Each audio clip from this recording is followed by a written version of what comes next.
The first chill of autumn always snaked its way into Willow Creek with the subtle whisper of dry leaves and the rich, earthy scent of wood smoke from Mr. Henderson's chimney. For 72 years, I've watched the seasons turn in this quiet corner of Vermont, each one bringing its own predictable comfort. My mornings began with the gentle hum of the coffee maker, a well-worn copy of the local paper, and the sweet promise of sun-warmed hydrangeas just outside my kitchen window. My days were a rhythm of tending my rose garden, a symphony of crimson and blush that was my pride and joy, baking my famed apple pies, and sharing a knowing nod with Mrs. Gable from across the street as she watered her petunias. This was my life, meticulously crafted, serenely maintained. A haven. A meticulously built illusion, perhaps, but a sanctuary nonetheless. But lately, the harmony had been fractured. A discordant note had crept into the melody of my peaceful existence, and its source was my son, Michael. Michael, my gentle, history-loving boy, now a man of 45, a respected teacher at the local high school, a loving husband to Sarah, and a doting father to my two bright grandchildren, Emily and David. He was the anchor of my world, the constant reminder of a life I had built on firm foundations, far from the shifting sands of my past. Yet, 4 weeks now, he had been distant. His eyes, usually so warm with the light of curiosity and affection, held a new, unsettling shadow. His laughter was less frequent, his shoulders more hunched, as if bearing an invisible weight.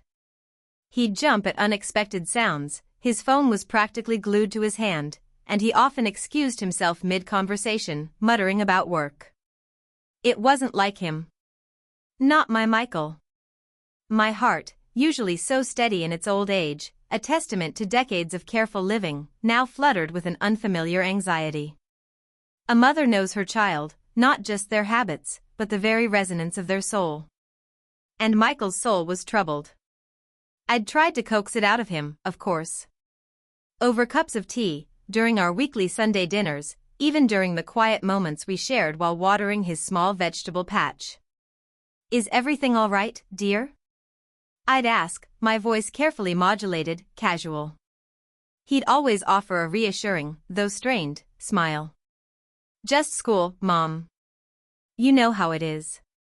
But I did know. And this wasn't just school. He was spending an inordinate amount of time in the old garage behind his house, a place that once belonged to his father, Arthur. Arthur, God rest his soul, had spent his last years painstakingly restoring a vintage Ford Mustang, a powerful beast of a car that symbolized his youth.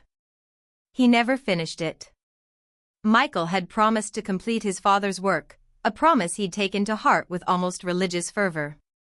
But now, the garage had become less a sanctuary of shared purpose and more a fortress, an enigma. The roar of the engine, which used to signify progress, had become a muffled sound of secrecy.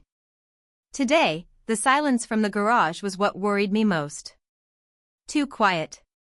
My solution, as it often was, involved baking. A fresh batch of Michael's favorite oatmeal raisin cookies. The scent of cinnamon and oats filled my kitchen, a warm, comforting aroma that always had a way of cutting through the sharp edges of my worries. I carefully arranged them on my grandmother's antique porcelain platter, covered them with a linen cloth, and decided. This was it. A simple, maternal gesture. An excuse. My real intention was far less innocent. I wanted to see him. Not just see him, but observe him. To catch a glimpse of whatever secret gnawed at his peace. I told myself it was just a mother's concern, a simple need to reassure myself. But a deeper, older instinct, one I had carefully buried for decades, was stirring. A premonition, a cold claw gripping my insides, warned me that something significant, something dangerous, was unfolding. Old scars, both visible and invisible, tingled under my skin. The autumn air outside was crisp, carrying the faintest hint of wood smoke. The leaves on the maples were already painting the hillsides in fiery hues of red and gold. It was a beautiful, tranquil afternoon. The kind of afternoon where nothing truly terrible should ever happen. I walked the short distance to Michael's house, the platter of cookies a familiar weight in my hands. Sarah was out, likely at her book club. The grandchildren were at school. The house was quiet. As I approached the garage, the faint rumble of voices reached me. Not the usual clatter of tools and the lone murmur of Michael humming to himself. Two voices. One was definitely Michael's, low and tense. The other, unfamiliar. Deep, gravelly, with an undercurrent of something sharp, almost predatory. My heart gave a little lurch. This was it. The reason for his secrecy. I slowed my pace, my steps barely rustling the fallen leaves on the driveway. The old wooden door of the garage was slightly ajar, a sliver of darkness promising an illicit peek. My pulse quickened. The smell of oil and gasoline mingled with the faint, sweet scent of the cookies I carried. My hand trembled, nearly dropping the platter. I took a deep breath, trying to calm the frantic beating in my chest, telling myself it was nothing. Just a client, Michael had said. Just a friend. But the unease clawed at me. I carefully, silently, pushed the door a fraction wider, just enough to glimpse inside without being seen. The dusty light filtering through the high window illuminated the scene. Michael stood hunched over the engine of the Mustang, a wrench in his hand, his posture rigid. His face was drawn, a mask of grim determination and barely concealed fear. And sitting on a worn wooden stool beside him, nursing a can of beer, was the other man. He was old, certainly, with a face weathered by time and perhaps by something far more sinister than the elements. His hair was sparse, graying at the temples, but his eyes, sharp and unervingly alert, swept the garage as if searching for an escape route or a hidden threat. He wore a dark leather jacket, even indoors, and his posture exuded a casual menace. One glance. That's all it took. One chilling, agonizing glance at his profile. The way his mouth twisted into a cynical smirk, the scar, a faint, jagged line just above his left eyebrow, catching the dim light. It was a detail so specific, so deeply etched into the nightmares of my youth, that it ripped through the carefully constructed veil of my present life with brutal force. My breath hitched. The world tilted on its axis. The gentle hum of Willow Creek, the comforting scent of autumn, the illusion of my peaceful existence, it all shattered like fragile glass. It was him. Silas Thorne. The ghost from my most terrifying past. The man I had prayed to every saint, every forgotten god, never to see again. He was alive. And he was here. Sitting next to my son. My hands clenched, the cookies forgotten. My entire body went cold, then hot with a searing dread.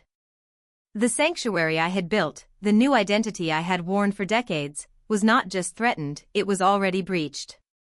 The past hadn't just knocked, it had walked right into my son's garage, into the very heart of my fragile, precious world. This wasn't about cookies. This was about survival. And Silas Thorne had just dragged me back into a game I thought I'd escaped a lifetime ago. My breath caught, a painful gasp that scratched at my throat. The porcelain platter, heavy with the weight of oatmeal raisin cookies and a lifetime of maternal affection, slipped from my trembling fingers. It hit the gravel drive with a muted thud, the ceramic cracking, scattering buttery crumbs and fragmented hopes across the autumnal leaves. I barely registered the sound, or the loss. My world had just cracked wide open. I stumbled backward, away from the sliver of light and shadow, away from the man whose presence was a poison seeping into the tranquil air.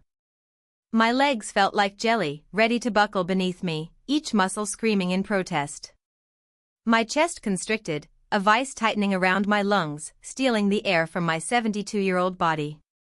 I pressed my palm against my mouth, a futile attempt to stifle a cry, a moan of utter despair. The bitter taste of panic, sharp and metallic, flooded my mouth. No. It can't be. It can't be him. My mind, usually so sharp and orderly, raced in a desperate frenzy of denial. It was a mistake. A trick of the fading light. My eyesight wasn't what it used to be, a consequence of age, a convenient excuse. Just a resemblance. A cruel twist of fate, playing with my oldest fears. Men age, they change. Hair thins, faces wrinkle. He couldn't possibly be the same man. That life, that world, that monstrous shadow, was dead. Buried. Decades ago. But even as I desperately clung to these fragile threads of doubt, a deeper, more primal part of me knew the truth with an icy, sickening certainty. The scar. That jagged, almost imperceptible line above his left eyebrow. A signature. A brand. I'd seen it up close, felt the phantom touch of a blade that had left it there. And his eyes. Those chilling, calculating eyes, that restless energy. It was him. Silas Thorne. My heart hammered against my ribs, a frantic drumbeat of terror, echoing the rhythm of a distant past. Ilara. The name, my old name, screamed in my head, a forgotten siren call from a lifetime ago. Images, sharp and violent, began to flash behind my eyes, unbidden, unwelcome. Fragments of a nightmare I had spent half a century trying to erase. The oppressive heat of a humid New York night. The acrid smell of smoke and gasoline. The guttural shouts of men, their faces contorted by greed and violence. The shattering of glass. The metallic tang of fear in my own mouth. Then, his face. Younger, sharper, leaner, but unmistakably his. A sneer, a glint of cruel amusement in his eyes as he held something, a small, heavy bag, perhaps, in one hand, while gesturing menacingly with the other. A woman's scream, shrill and brief, cut short by something heavy falling. A sudden, blinding flash of orange fire. And my own desperate, animalistic urge to run. To disappear. To shed my skin and become someone else. I swayed, my vision blurring, the familiar world of Michael's driveway twisting into the chaotic inferno of my past. My knees finally gave out, and I sank to the ground, scraping my hand on the rough gravel. The pain was dull, distant, overshadowed by the searing agony of remembrance. I pushed myself up, scrambling, almost crawling, back down the driveway, away from the garage. Away from Michael. Away from Silas. My breath came in ragged gasps, each one a struggle. I didn't dare look back. I just needed to put distance between myself and that awful truth, even if it was just a few agonizing yards. When I reached my own front door, I fumbled with the key, my hands shaking so violently I thought I might drop it. The familiar scent of wood polish and lavender inside my home, usually so comforting, now felt alien, mocking. This sanctuary, this quiet life I had so meticulously built brick by brick, lie in ruins. The walls I had erected, stone by careful stone, to protect myself from the echoes of Ilara Reed, had been breached. I leaned against the closed door, gasping, my head spinning. The quiet hum of my refrigerator, the soft ticking of the grandfather clock in the hall, these sounds of domestic peace were a cruel counterpoint to the raging storm within me.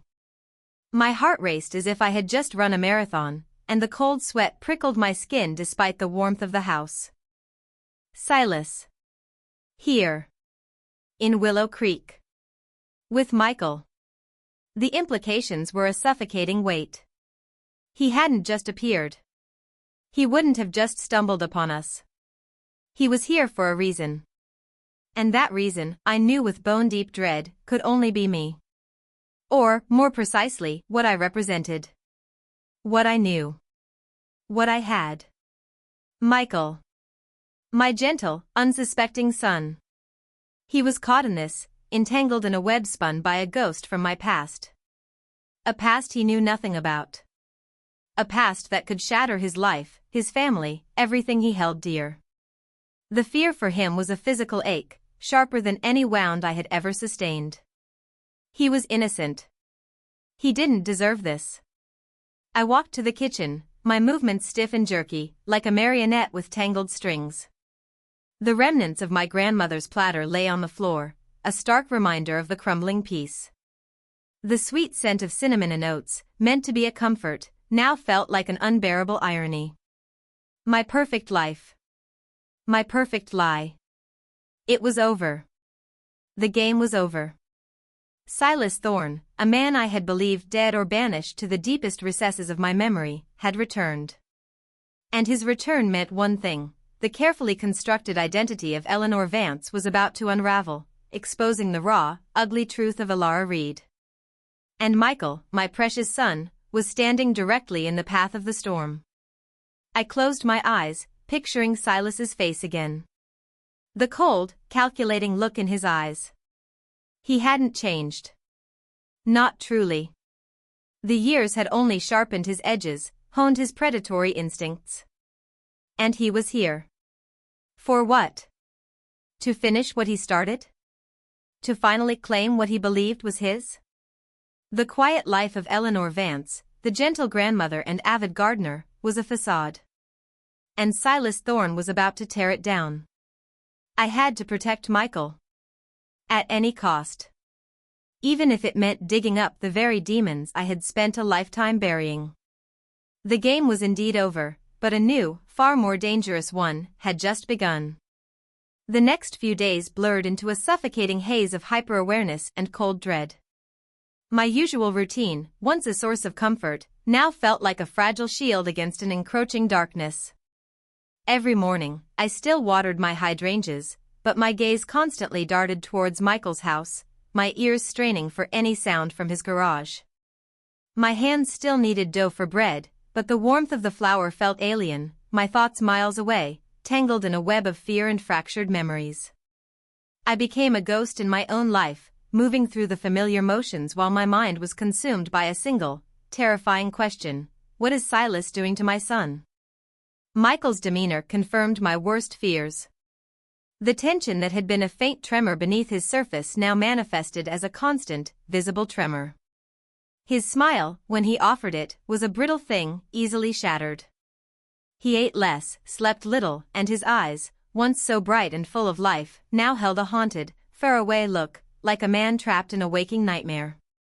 He'd pace the floor during phone calls, his voice low and urgent, only to cut the conversation short with a sudden, "I'll call you back," if I entered the room. He became adept at avoiding my gaze, at deflecting my gentle inquiries with vague answers and forced cheerfulness. And Silas. He became a fixture. Not daily, not openly, but enough to cast a long, chilling shadow over Michael's home. His beat-up black pickup truck, a utilitarian, anonymous vehicle, would often appear in Michael's driveway, usually in the late afternoon or evening, after the school day ended. Sometimes, I'd see it parked there for hours, its presence an insidious cancer spreading through the peaceful neighborhood. I'd watch from behind my lace curtains, my heart a leaden weight in my chest, as Silas would emerge from the garage, sometimes alone, sometimes with Michael, his face unreadable, his casual posture belaying a barely contained menace. He never looked my way, never acknowledged my existence, and for that, I was both relieved and deeply terrified. It meant he hadn't come for me directly yet. He was using Michael as his leverage. Subtle changes started to manifest around Michael. He began wearing a new watch, a heavy, expensive-looking silver timepiece that was entirely out of character for him. Michael, who valued practicality over extravagance, who always wore his father's old, reliable Timex. Where did he get it? It certainly wasn't a teacher's salary acquisition. There was a new, sleek toolbox in his garage, one I glimpsed through the window, far too professional for a hobbyist, gleaming ominously amidst Arthur's old, rusty tools. Small things, perhaps, but to my reawakened senses, they screamed of illicit activity, of a world that was fast consuming my son. One particularly crisp afternoon, the air smelling of apples and imminent frost, I ventured over to Michael's. Sarah was at work, and the children were still at school. I told myself I was bringing over a fresh loaf of sourdough, but my real motive was to talk to Michael, to force the issue. To peel back the layers of his fear and find the truth. I found him in the garage, hunched over the Mustang's engine, just as he had been the day I first saw Silas.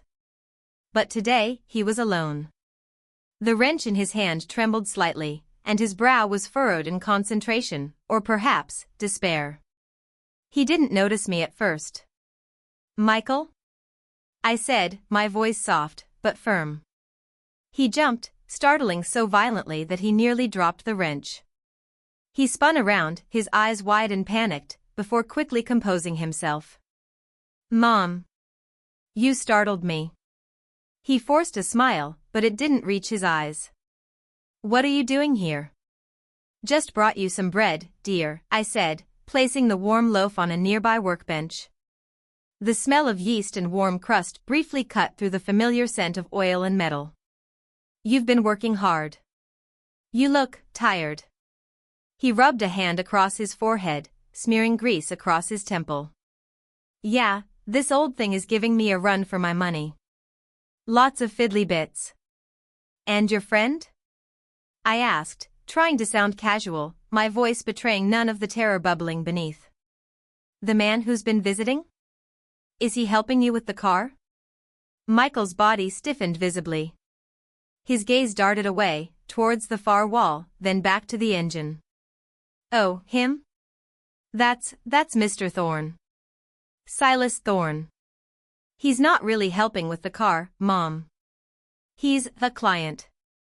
"A client?" I raised an eyebrow, feigning innocence. "For what, dear?" "You're a history teacher." He shifted his weight, his discomfort palpable.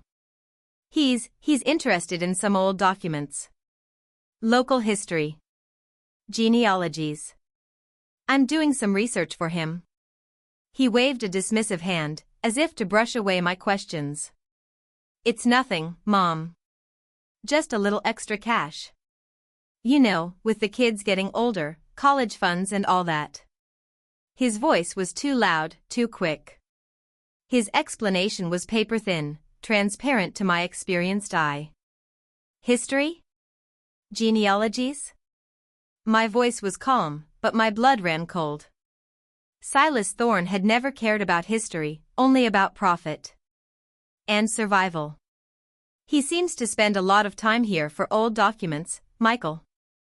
And he doesn't strike me as the type to frequent the library archives." Michael's face flushed. His jaw tightened. "Mom, please. It's really not a big deal. He's intense, sure, but he's paying well. And I need the money." He wouldn't meet my gaze. The lie hung heavy in the air between us, a poisonous cloud. "Need the money for what, Michael?" I pressed, my heart aching. "Is everything all right with Sarah? With the house?"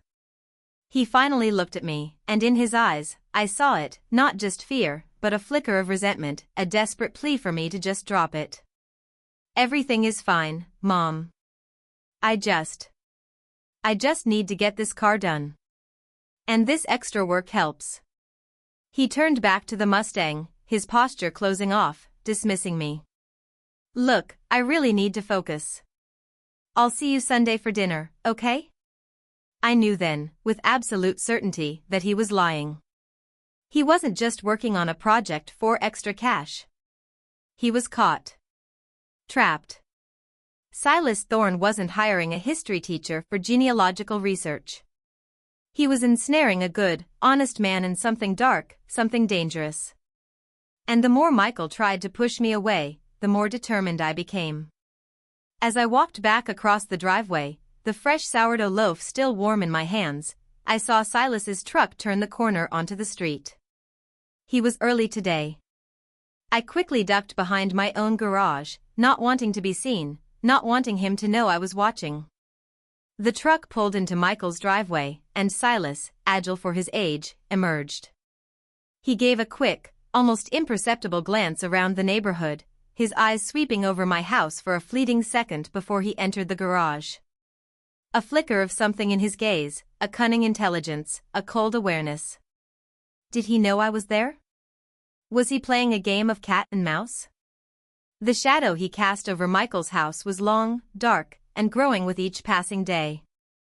My peaceful life, my meticulously crafted sanctuary, was not just breached, it was now a battleground. And I, Eleanor Vance, the quiet grandmother, was about to become a Lara Reed once more. The hunt was on. And this time, my prey was the ghost of my past, who held my son's future in his chilling grip. The bread, still warm from the oven, lay untouched on my kitchen counter. Its comforting aroma, which usually filled me with a sense of purpose and peace, now felt like a bitter mockery. Michael's evasiveness, his forced smiles, the barely concealed fear in his eyes, they were all arrows piercing the heart of my carefully constructed serenity. Silas Thorne wasn't just a client. He was a predator, and my son, my unsuspecting, good-hearted son, was his prey. The next morning, an unseasonably warm sun streamed through my kitchen window, illuminating dust motes dancing in the air, but failing to warm the ice in my veins. My mind was a whirlwind of frantic thoughts. I needed answers. I needed to understand the depth of Michael's entanglement. And there was only one place I could start, Michael's garage. I waited until I saw Michael's car pull out of his driveway, heading towards the high school. Then, I watched as Sarah left for her shift at the clinic. The coast was clear. My heart hammered with a mixture of fear and grim determination. This was a violation of his privacy, a boundary I would never normally cross. But this wasn't about propriety anymore. This was about survival. Stepping into the garage was like stepping into a different world. The familiar scent of oil and gasoline was stronger here, mixed with a faint, metallic tang I couldn't quite place. The Mustang, Arthur's beloved project, sat forlornly on jacks, its engine exposed, a tangle of wires and pipes. Tools lay scattered on the workbench, a chaotic array that was unlike Michael's usual tidiness. He was distracted, clearly.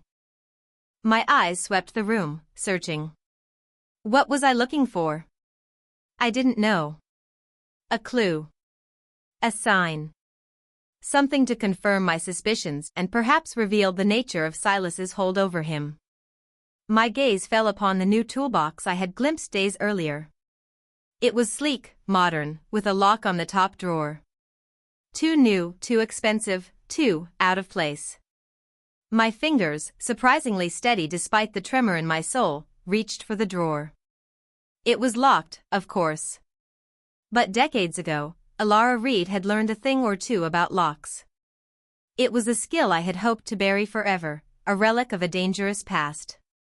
Now, it was a necessary evil. I scanned the garage, my eyes darting from one corner to another. Hidden keys? Perhaps. But Silas wouldn't be so careless. My gaze settled on an old, forgotten fishing tackle box, dusty and tucked away beneath the workbench. Arthur's. He'd kept spare keys in there sometimes, for the shed, for the old tractor. A long shot. But worth a try. I opened it.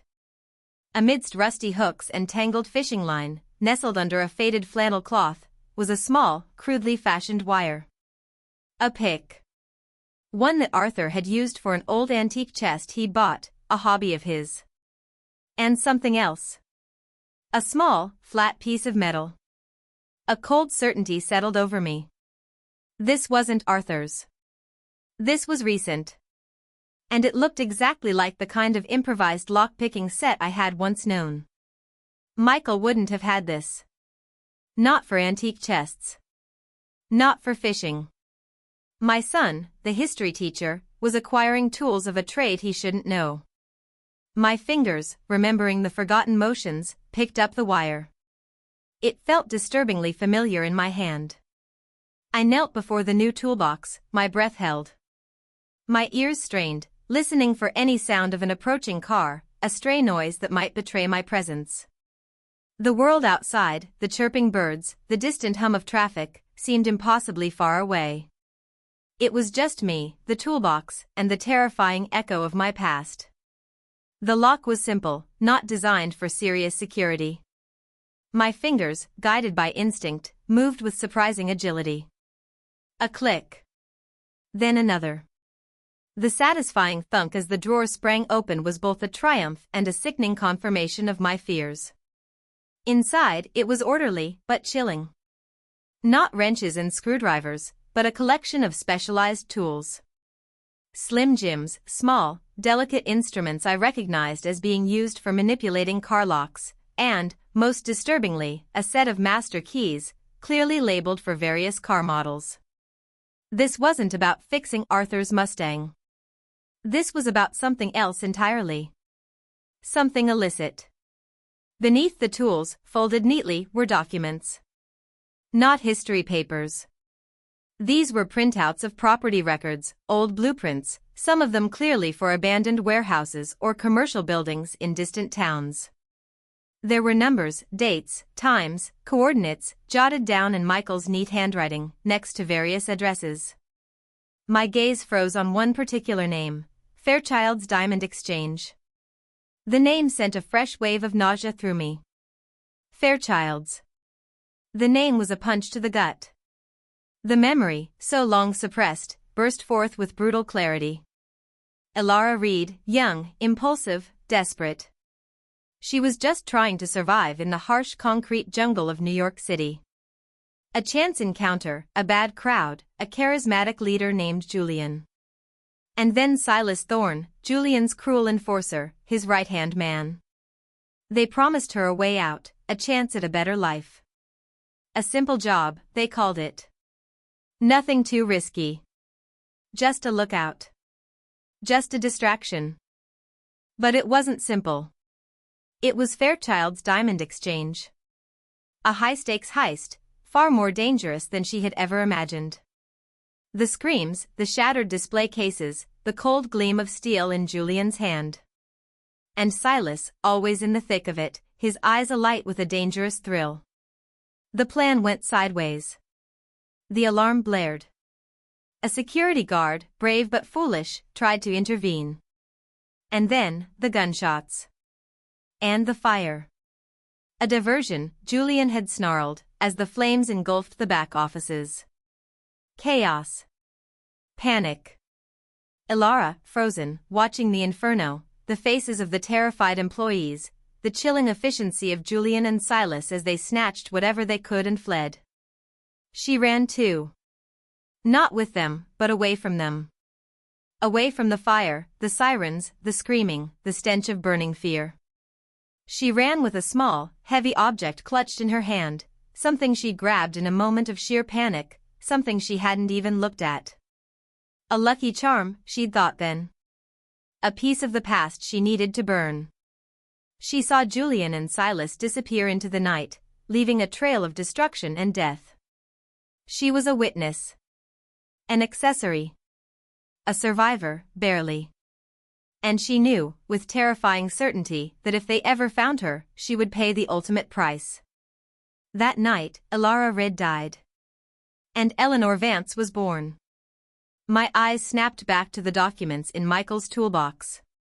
Fairchild's Diamond Exchange. The same name. The same operation. It couldn't be a coincidence. Silas was revisiting the scene of his old crime, or a similar one. And he was dragging Michael into it. A cold dread seeped into my bones, worse than anything I had felt before. Silas wasn't just here to re-establish contact. He was planning something new. Or, perhaps, something he had failed to finish all those years ago. And Michael was going to be forced to complete it for him. I carefully closed the drawer, clicking the lock back into place, leaving no trace of my intrusion. My hands trembled, not from age, but from the resurgence of a fear so profound it had once defined my entire existence. The weight of my secret, the burden of Elara Reed's past, was no longer merely a personal cross to bear. It was a clear and present danger to my son. Silas Thorne wasn't just a shadow. He was a living, breathing threat. And he was orchestrating something that would destroy Michael, just as it had nearly destroyed me. The past wasn't just calling, it was screaming. And I, Eleanor Vance, had no choice but to answer. The air in my kitchen, usually filled with the comforting scents of chamomile and homemade bread, now felt thick with unspoken fear. The documents from Michael's toolbox, the name Fairchild's Diamond Exchange, played a relentless loop in my mind. It was an anchor dropped into the deepest, darkest waters of my past, pulling me back to an identity I had painstakingly eradicated. Elara Reed. The girl I was, the monster I'd escaped. That afternoon, I found myself in the local library, a place I frequented for its quiet charm and the smell of old paper.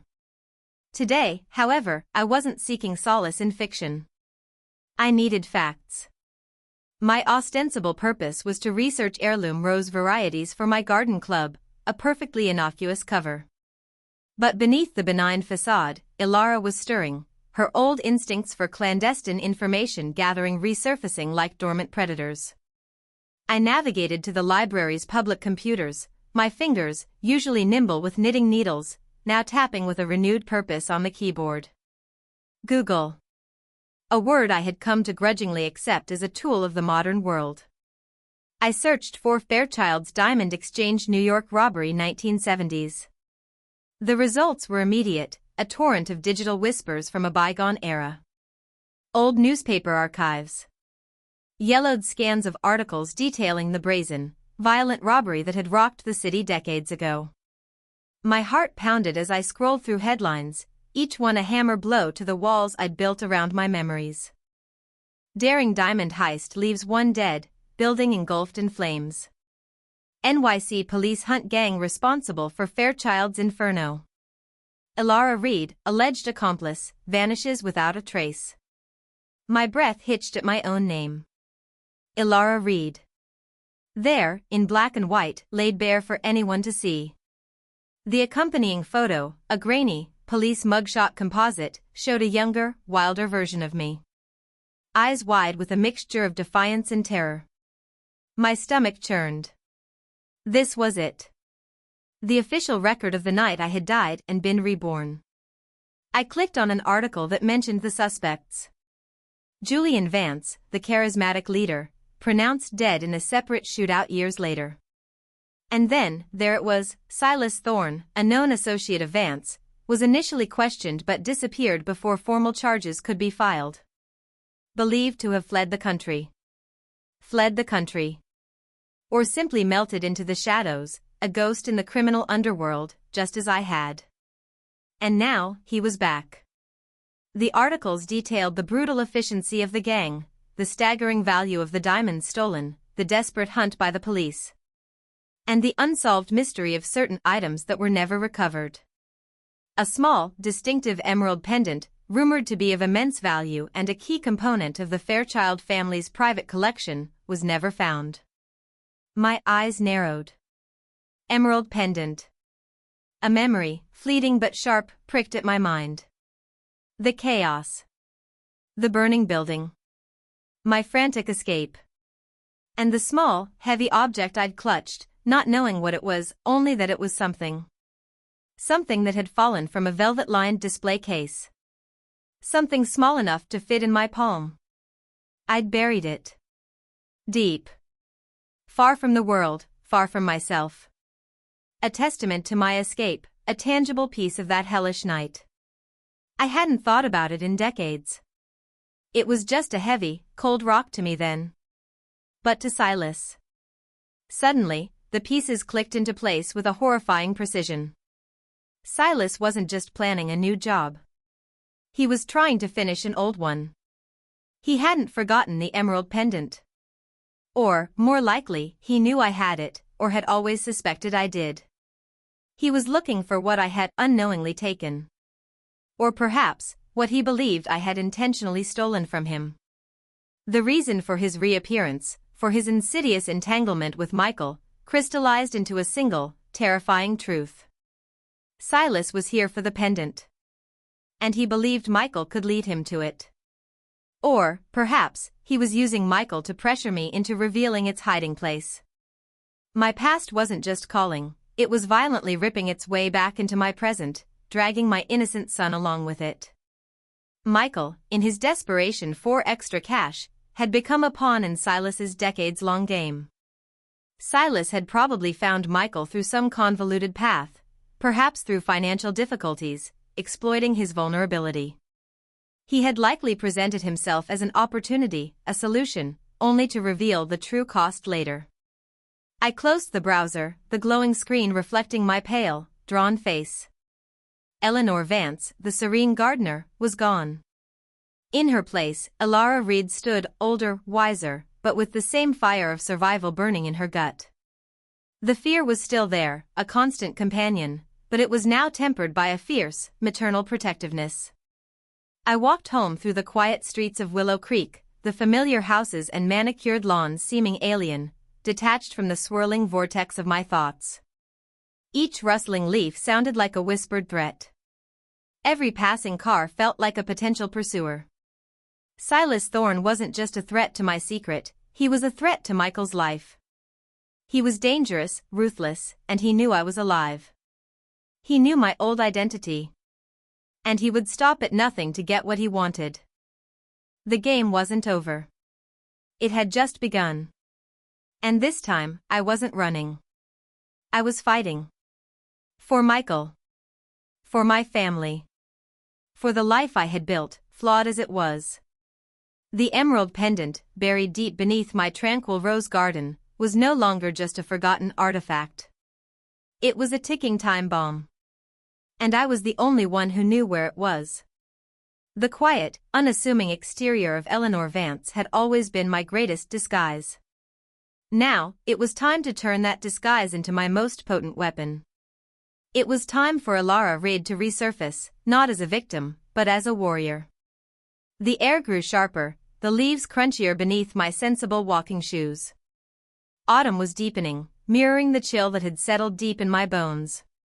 With each passing day, the insidious influence of Silas Thorne wove itself tighter around Michael, transforming him from my gentle son into a man I barely recognized. The thin threads of his life, once so vibrant and strong, were becoming frayed, stretched taut by an unseen hand. I watched, a silent observer from my kitchen window, as Michael's car would sometimes leave at odd hours, long after Sarah and the children were asleep. He'd return before dawn, looking even more haggard, more burdened. The heavy, expensive watch on his wrist was no longer an anomaly, it was a symbol of his debt, his entanglement. It screamed of deals made in shadows, of sleepless nights filled with regret. The tension at Michael's house was palpable, even from across the lawn. Sarah, usually so bright and open, now carried a perpetual frown. Her laughter, once so easy, had dwindled to a strained chuckle, a mere ghost of its former self. I saw her crying silently in her garden once, her face buried in her hands, her shoulders shaking. My heart twisted with a fresh wave of agony. My past was not just destroying Michael, it was tearing apart his family, the very fabric of my grandchildren's innocence. I knew I couldn't stand by any longer, observing from the sidelines. I had to approach Sarah, however delicate the conversation might be. She deserved to know something, even if I couldn't yet reveal the full, horrifying truth. One afternoon, I baked a lemon pound cake, a favorite of Sarah's, and carried it over. The excuse was simple, comforting. The reality was a desperate attempt to breach the wall of silence that had grown between us. Sarah opened the door, her eyes red-rimmed, her face pale. "Eleanor. Come in." Her voice was soft, fragile. The house, usually filled with the energetic chaos of children and the warm scent of home-cooked meals, felt quiet, stifled. David and Emily were at a friend's house. "Just wanted to bring you this," I said, offering the cake. "And check in. You haven't seemed yourself lately, dear." She led me to the kitchen, a space that now felt heavy with unspoken worries. "Thank you, Eleanor. That's very sweet." She picked at a loose thread on her apron. It's Michael." My heart clenched. "What about Michael, dear?" I asked, my voice as calm as I could make it, masking the storm within. She sighed, a sound laden with exhaustion. "He's just changed. He's not himself. He's always out, or in the garage. And when he is home, he's distant. He snaps at the kids. He's withdrawn from me." She looked at me, her eyes brimming with unshed tears. "I don't know what to do. I've tried asking. He just says it's stress from school, but I know it's not. There's something more. Something he's hiding." "Has he mentioned anything about a new acquaintance?" I asked, treading carefully, my gaze fixed on her face. "A Mr. Thorne?" Her eyes widened, a flicker of fear mixed with relief.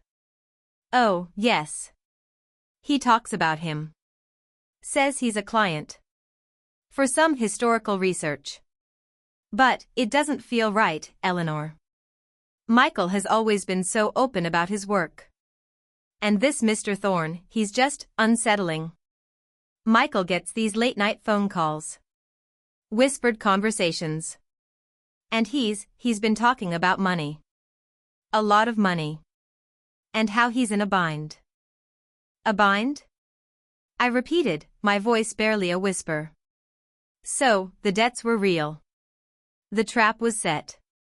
Sarah nodded, twisting her hands. He said he owes Mr. Thorne a lot. More than he can pay back. And that Mr. Thorne offered him a solution. A way to make it right. But it's clearly involving more than just research, Eleanor. He's always so agitated after he meets with him. He talks about needing to fix something, or find something. The emerald pendant. The something Silas wanted. He wasn't just collecting debts, he was forcing Michael to be his unwitting accomplice, or perhaps, a desperate seeker. Sarah, I began, my voice taking on a gravitas that surprised even myself. Listen to me very carefully. This man, Mr. Thorne, he is very dangerous. And whatever Michael is involved in, it is not what he says it is. You need to be strong. For the children. For yourself. She looked at me, her eyes filled with confusion and growing fear. Dangerous? Eleanor, what are you talking about? I hesitated. How much could I tell her without unraveling my entire life? I can't explain everything right now, Sarah. But please, trust me. You need to keep your distance from this man. And keep the children away from him. Do you understand? She nodded slowly, her brow furrowed, processing my words. The sheer conviction in my voice, the urgency of my plea, seemed to bypass her rational mind and speak directly to her primal fears. Yes, Eleanor. I understand. I'll be careful. But what about Michael? I will handle Michael, I said, my gaze firm, unwavering. I will protect him. But I need you to be vigilant. If you see anything unusual, anything that frightens you, you come to me. Immediately. As I left Michael's house, the lemon pound cake still sitting untouched on their counter, a grim resolve settled over me. The quiet life of Eleanor Vance, the gentle grandmother, was indeed a thin thread on a vast, dangerous chessboard. But the queen, once hidden, was now ready to move. And she would move with all the cunning and ferocity of Alara Reed. My son was caught in Silas's web, but I would cut him free, even if it meant sacrificing everything. The game was escalating. And I had to choose my next move with absolute precision. The conversation with Sarah had been a necessary cruelty, a small cut to prevent a fatal wound. Her fear, however palpable, was a fraction of the terror that had taken root in my own heart. Knowing Michael was truly caught, that Silas had ensnared him with financial desperation, only fueled my grim determination. The extra cash was a lure, a poisoned apple, leading my son down a path he was utterly unprepared for. My mind, once dedicated to the nuances of rose pruning and the precise measurements for my famous blueberry muffins, was now a labyrinth of strategy and dark memories. The name Silas Thorne echoed through the chambers of my mind, each reverberation bringing with it the vivid, brutal clarity of his past actions. I remembered the cold, calculating glint in his eyes as he'd held a frightened young woman by the arm, twisting it until she cried out, demanding information. I remembered the chilling ease with which he'd threatened violence, the casual way he spoke of making an example of anyone who crossed him. He wasn't just a tough guy, he was a man utterly devoid of empathy, a puppet master who delighted in the suffering of his pawns.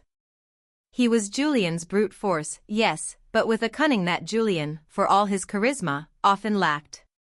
Silas was the kind of man who would burn down a village to smoke out a single rat, and then gloat about the warmth of the fire. Was I just a victim of circumstances, an unwilling accessory dragged into a nightmare? Or had I, Elara Reed, played a more active role in that distant, terrible night at Fairchild's? The question gnawed at me, a festering wound I had tried to ignore for decades. I was young, terrified, desperate to escape. I had run. I had survived. But had I simply been an innocent bystander, or was there a deeper stain on my conscience? The guilt, a constant companion, now rose to the surface, sharp and bitter. My guilt, however, did not paralyze me.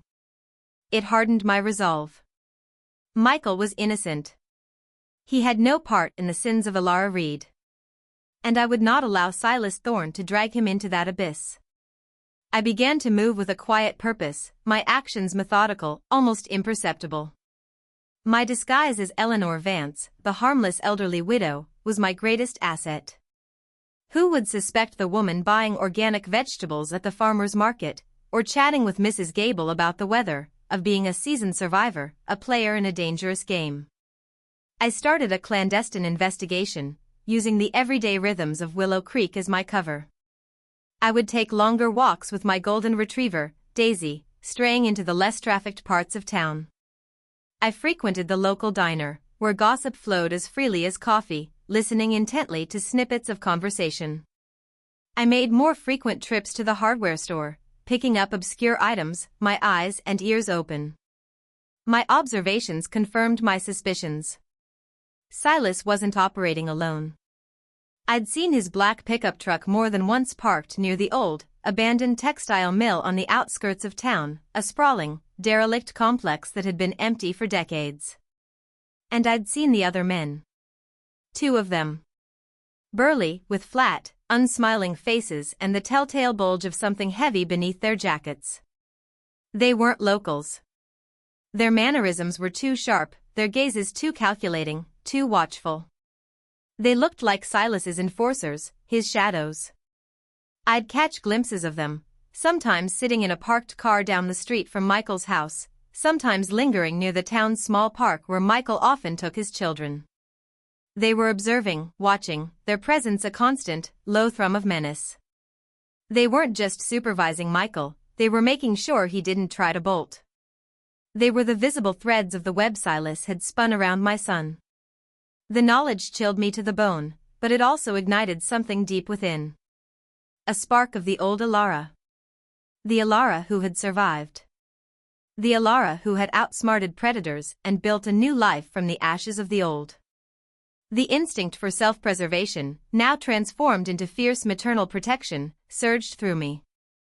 I remembered how Elara, stripped of everything, had learned to observe, to anticipate, to use her surroundings to her advantage. How she had moved through the underbelly of a city, a ghost in plain sight. These skills, long dormant, were now awakening, stretching their rusty limbs. My years as a gardener, tending to delicate plants, had taught me patience. My years as a baker had taught me precision. My years as a survivor had taught me to recognize danger, and to act. This wasn't just about protecting Michael from financial ruin. This was about protecting him from a man who embodied the darkest parts of my past, a man who would ruin lives without a second thought to achieve his ends. Silas Thorne. He was the devil I knew, and he had come for my soul, disguised as a client for my son. I made a silent vow, looking out at my thriving rose garden, at the delicate petals that belied the thorns beneath. I had run once. I had hidden once. But I would not run again. And I would not hide. Not when my son's life hung in the balance. The old scars might ache, but they also served as a reminder of what I was capable of. Eleanor Vance was about to shed her skin, and Elara Reed was ready to fight. The quiet rhythm of my days, once a comforting lullaby, now felt like a taut drumbeat, each throb a reminder of the escalating danger. The gentle Eleanor Vance, known for her prize-winning hydrangeas and comforting presence, was slowly, inexorably, giving way to Elara Reed, the survivor, the strategist. The transformation wasn't sudden, but a gradual unearthing of skills and instincts I had carefully buried beneath decades of domesticity. My morning walks with Daisy, my faithful golden retriever, were no longer merely for fresh air. They became reconnaissance missions. I noted the patterns of traffic on Michael's street, the shifts when Silas's truck was present or absent, the discrete locations where his two shadowy enforcers parked their nondescript sedan. I observed how they interacted, their terse nods, their quick, scanning glances. They were professionals, or at least well-trained thugs. Silas didn't trifle with amateurs. My garden, once my sanctuary, became a training ground for my mind. As I meticulously pruned a thorny rosebush, I mentally mapped out the layout of Michael's garage, the angles of the windows, the potential blind spots. As I mixed my dough, the rhythm of my hands became a meditation on strategy, weighing risks and rewards. The mundane tasks of my life became tools for a much darker purpose. Flashes of the old Alara, the one who navigated the dangerous underbelly of a bustling city, resurfaced with startling clarity. I remembered how she'd honed her observational skills, learning to read faces, to decipher unspoken threats, to blend into the background like a shadow. How she'd memorized escape routes, assessed vulnerabilities, planned for every contingency. These weren't learned from books, they were etched into her very being by the harsh hand of necessity. I recalled a time, long before Arthur, long before Willow Creek, when I had found myself cornered in a grimy alleyway, two hulking figures blocking my escape. Young Alara, not yet hardened by the Fairchild's fire, had frozen in terror. But then, a flicker of instinct. A loose brick in the wall. A shard of broken glass glinting in the dim light. She hadn't fought fair. She hadn't fought like a lady. She had fought to survive, leaving them disoriented and clutching their eyes, while she disappeared into the maze of the city. That cold ruthlessness, that primal cunning, now stirred within the 72-year-old Eleanor Vance. I knew Silas Thorne would never expect this. He would see an old woman, a grandmother, a fragile shell. And that, I realized, was my greatest advantage. My invisibility. My perceived weakness. It would be his undoing. I needed more information. Not just about Silas's past, but his present. Where was he staying? Who was he meeting? I expanded my covert surveillance. I'd linger a bit longer at the general store, chatting with Martha at the checkout, casually asking about new faces in town. I learned that a Mr. Thorne had rented one of the cabins at the old Whispering Pines Resort, a slightly run-down place on the other side of the lake, far enough to be discreet, but close enough to be convenient. It had a phone line, but no internet, a detail that resonated with Silas's old-school methods. He preferred direct contact, fewer digital traces. One afternoon, feigning a leisurely drive to admire the autumn foliage, I steered my sensible sedan past Whispering Pines. I spotted Silas's black pickup parked near a secluded cabin, smoke curling from its chimney. And next to it, the nondescript sedan of his enforcers. They were entrenched. They weren't leaving until their objective was met. My fear for Michael grew, sharp and cold. Silas Thorne was not a man who abandoned a pursuit. He was like a wolf, patient and relentless. And he had a pack. My son was surrounded, caught in a carefully constructed trap. But I was no longer just a frightened mother. I was Alara Reed. And she understood traps. She understood predators. She knew how to turn the hunter into the hunted. The gentle gardener was dead. The huntress, cloaked in the guise of an old woman, was awake. And she was ready. Ready to use every ounce of her cunning, every fragment of her buried past, to protect her son. The game was no longer just about survival, it was about liberation. And I, Eleanor Vance, was preparing for battle. The autumn wind, now carrying the definite bite of winter, whipped through Willow Creek, scattering the last stubborn leaves across my porch. Inside, my carefully tended hearth fire offered little warmth against the cold dread that now clung to me like a shroud. The huntress was awake, yes, but the weight of the coming confrontation pressed heavily upon me. My son's future, his very freedom, was hanging by a thread, and Silas Thorne held the scissors. I needed to know the full extent of Michael's predicament. His vague allusions to debt and solutions weren't enough. I needed to understand the mechanics of Silas's trap. My opportunity came unexpectedly one blustery afternoon. I had driven over to Michael's, ostensibly to drop off some freshly made apple butter. I saw Silas's pickup already there, parked in its usual spot. My heart hammered a familiar, unwelcome beat. Instead of approaching the front door, I slipped around to the side of the garage, where a small window, usually painted over, had been recently cleaned to let in more light. It was slightly ajar, rattling in the wind. A perfect vantage point. I pressed myself against the wall, listening, my every nerve ending alert. Their voices were low at first, muffled by the rattling window and the wind. Then, Silas's voice, sharp and cutting, rose above the general hum. "And you will have it by next week, Michael. No more excuses. My patience is wearing thin." Michael's voice, strained and hoarse, responded. "Silas, I told you, it's not that simple. The records are old. And I can't just break into a private collection without raising suspicion. I'm a teacher, for God's sake." Silas chuckled, a dry, humorless sound that scraped against my nerves. "Oh, you'll manage. You've been so resourceful with the other research I've had you do, haven't you? The blueprints for the old warehouse in Brattleboro? The access codes for the alarm system in that abandoned jewelry store in Rutland? You're a quick study, Michael. A real natural." My blood ran cold. Brattleboro. Rutland. My son, the kind, history-loving teacher, was involved in breaking and entering. He was a scout, a planner, forced into a criminal enterprise. My fears were confirmed, amplified to a horrifying degree. Those were abandoned places. Michael protested, his voice desperate. "Just recon. This is different. This is an active target. A private residence. It's too risky. And I don't even know what I'm looking for." "You're looking for what I tell you to look for," Silas snarled, his voice losing its veneer of casual threat. "And it's not a private residence, it's a vault. A secure location where certain family heirlooms are kept. And I've given you the general idea of what it looks like. A small, green bauble. Highly distinctive. And highly valuable. The one that disappeared from Fairchild's all those years ago. The emerald pendant." My blood turned to ice. He was looking for my pendant.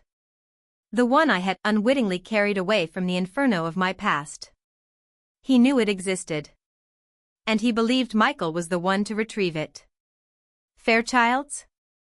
Michael's voice was filled with disbelief, confusion. "What does that have to do with anything?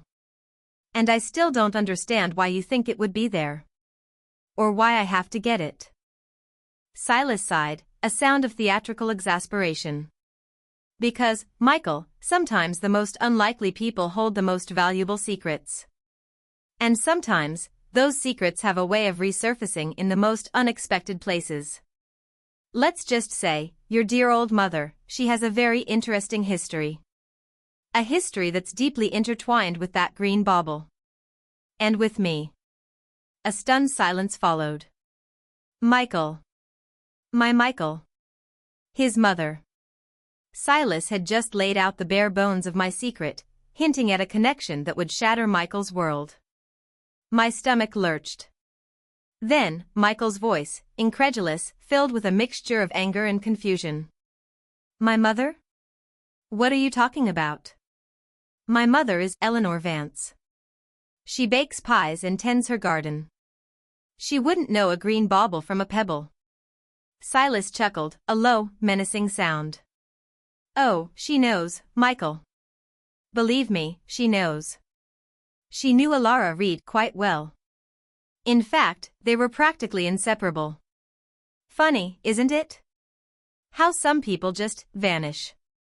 Only to reappear, decades later, in the most charming little towns. Don't you think?"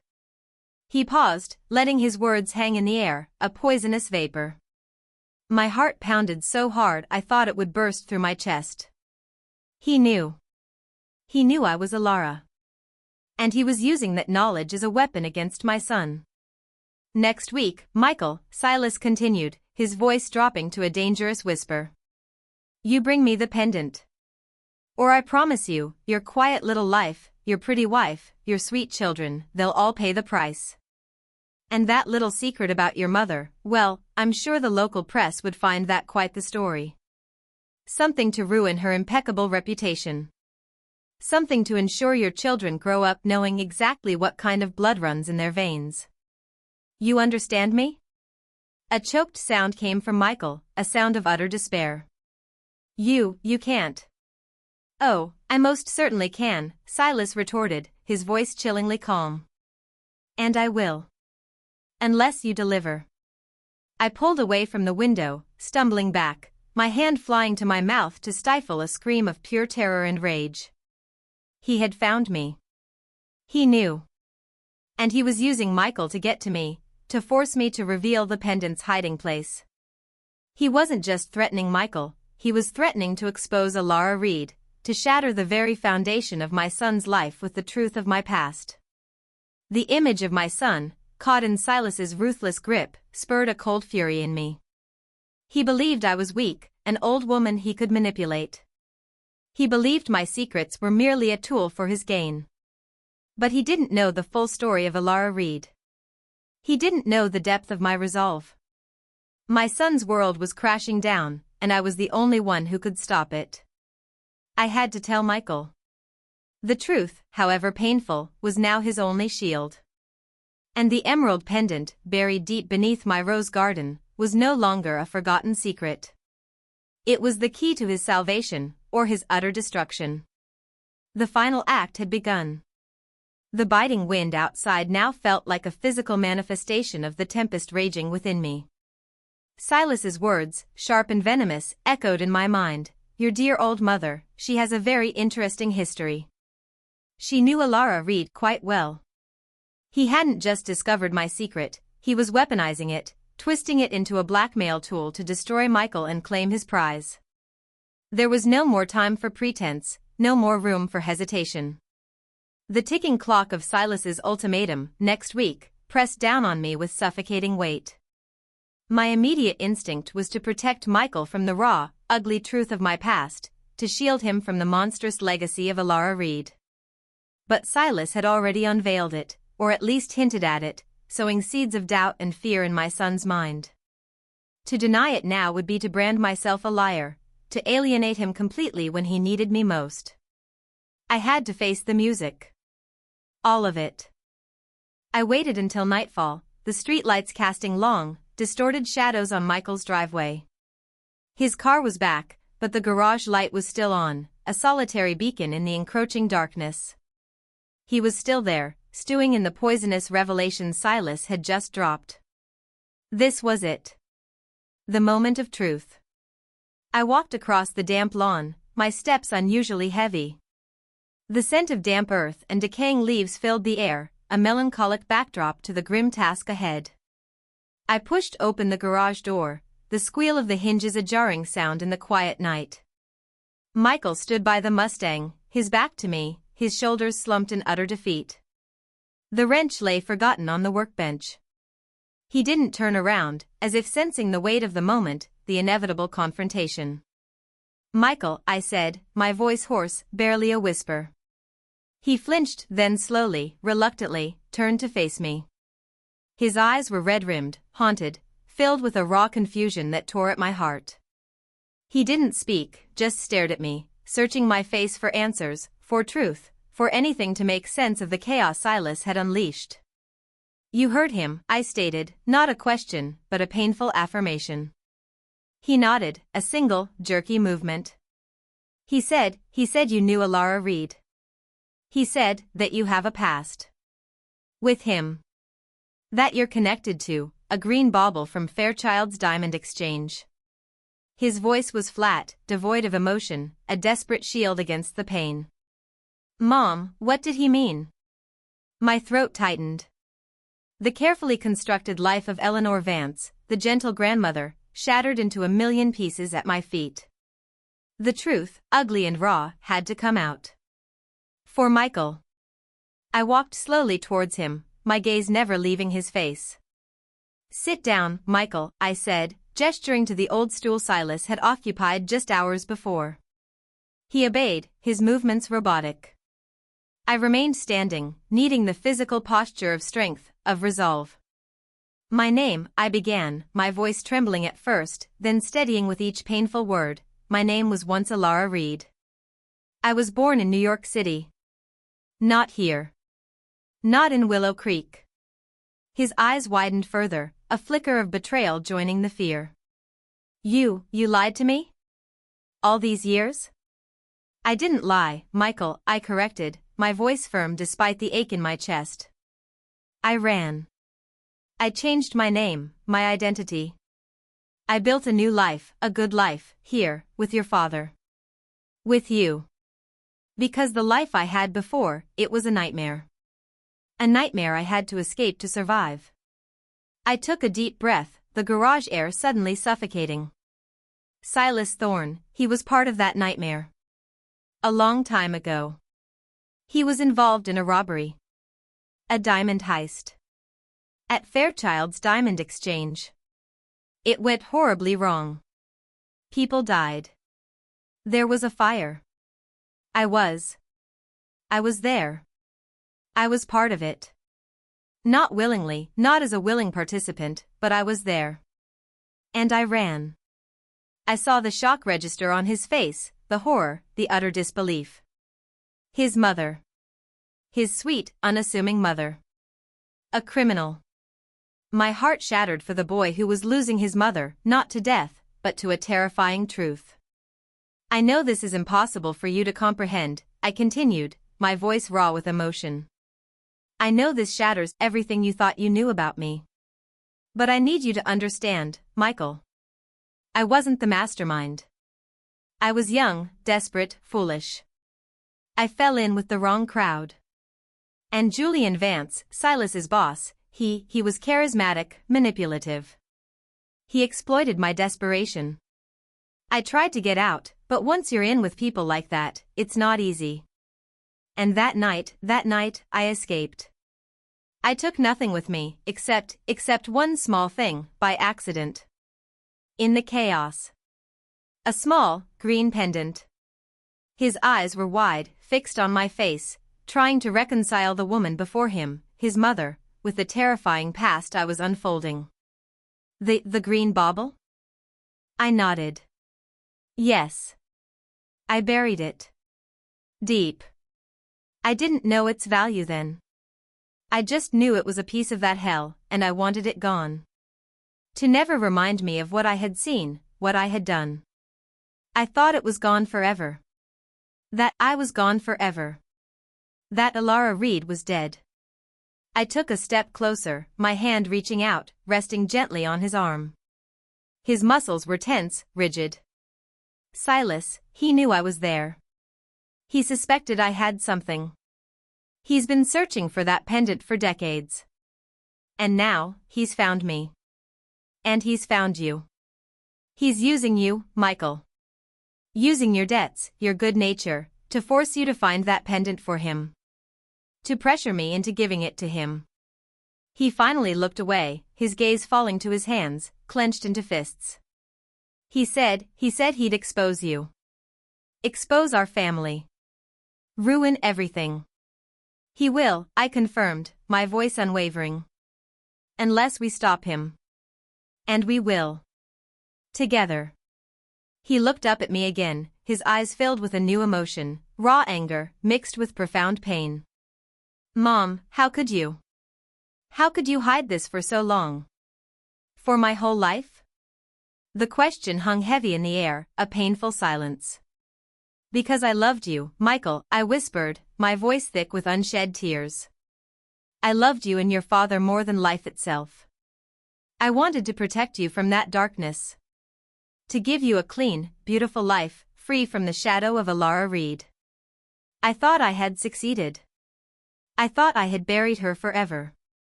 He didn't answer. His face was a mask of conflicting emotions, betrayal, shock, hurt, and perhaps a nascent understanding. He was furious, yes, but also scared. And he saw the desperation in my eyes, the raw, agonizing truth of my confession. "I know you're angry, Michael," I said, my voice firming, regaining its strength. "And you have every right to be. But right now, we don't have time for anger. We have a monster to face. And that monster is Silas Thorne. He has given you an ultimatum. He wants that pendant. And he will destroy everything if he doesn't get it. So, we give it to him. But we do it on our terms." His gaze met mine, and for the first time, I saw a flicker of something new in his eyes, not just fear, but resolve. A faint echo of the steel I knew lay beneath his gentle exterior. He was still reeling, still processing, but he was also listening. He was no longer just a victim. He was a son, and he was ready to stand with his mother, even if that mother was a ghost from a terrifying past. The path ahead was treacherous, fraught with danger, but we would face it together. The old scars were now exposed, raw and painful, but they were also the foundation of a new, fierce strength. The final act was upon us. The air in the garage hung thick with the ghosts of my past and the stark reality of our present. Michael sat on the stool, head in his hands, absorbing the brutal truth I had just laid bare. The initial shock and anger slowly morphed into a quiet, simmering resolve as he processed the enormity of Silas's threat and my confession. He was still reeling, but the fear for his family, the raw injustice of Silas's coercion, began to outweigh the pain of my deception. "So," Michael finally said, his voice hoarse, pushing himself off the stool. He ran a hand through his hair, leaving a smudge of grease on his temple. "So, you're saying, this pendant? The green bauble. Silas thinks it's worth destroying my life for. And you actually have it?" I nodded, my gaze steady. "I do. Buried it deep under the old willow tree at the back of my garden. Where your father and I always planned to put our memorial bench." The irony was a bitter taste in my mouth. A symbol of peace, guarding a relic of chaos. I never looked at it again after that night. Just buried it and tried to bury Alara Reed along with it. He walked over to the Mustang, running a hand over its dusty hood. "And Silas, he wants me to break into some secure vault to get it, thinking I'm finding his lost treasure, when all along it's been, here. In Willow Creek. With you." A mirthless chuckle escaped him. "The man's a fool." "No, Michael," I corrected softly. "He's not a fool. He's cunning. He suspected I had it. He knows my old patterns. He probably thought I'd be too smart to keep it near me, or too sentimental to bury it in a place of personal significance. He's testing you. He's using you to lead him to me, or to make me expose myself." Michael turned, his eyes, still wounded, now held a new, steely glint. "Then we don't let him win. We don't let him destroy us." He looked at me, truly saw me, not just Eleanor Vance, but Alara Reed, the survivor. "So, what do we do, Mom? How do we give him the pendant on our terms?" A glimmer of grim satisfaction flickered within me. My son, though scarred, was ready to fight. "We don't just hand it over, Michael. That would only prolong his menace. He'd simply find another way to extort us. We use the pendant as bait. We set a trap of our own. We stayed up late, the dim light of the garage casting long, dancing shadows, as we meticulously began to craft our plan. My mind, now fully awakened, whirred with possibilities. The years of quiet observation of Willow Creek, the town's rhythms, its hidden nooks and forgotten places, all became potential assets. "He likes the old mill, doesn't he?" I mused aloud, recalling Silas's truck parked near the derelict structure. "It's isolated. Overgrown. Perfect for his kind of business." Michael nodded, a map of Willow Creek laid out on the workbench, his finger tracing lines. "Old Blackwood Mill. It's been abandoned for 50 years. No one goes near it. Used to be a popular spot for teenagers, but the county closed it off after that cave-in a decade ago. It's unstable. Unstable, I repeated, a slow smile spreading across my face. Perfect. We used that to our advantage. Our plan began to take shape, a delicate dance of deception and calculated risks. It wasn't about brute force, it was about outsmarting Silas, playing on his arrogance and his single-minded obsession with the pendant. Michael, despite his initial shock, brought his own sharp intellect to the table, his teacher's analytical mind dissecting possibilities, anticipating Silas's moves. We need to make him believe he's won, I explained, outlining the core of my strategy. We make him think he has the upper hand, that he's found his treasure and destroyed Alara Reed. And then, we turn the tables. My hands, once accustomed to the delicate touch of rose petals, now moved with the precision of a surgeon, sketching diagrams on scrap paper, outlining timelines. Michael, still pale but resolute, listened intently, offering his insights, his unique perspective on local laws and police procedures. He even researched the specific model of Silas's truck, noting its vulnerabilities. We decided to use a decoy. Not the real pendant, not yet. A carefully crafted fake, designed to look convincing enough in the dim light of the old mill, to feed Silas's greed. The real pendant would be our leverage, our ultimate weapon. And the police? Michael asked, his brow furrowed. We can't just let him get away. And what about your past, Mom? The police will be involved, I confirmed. But they won't be our primary weapon.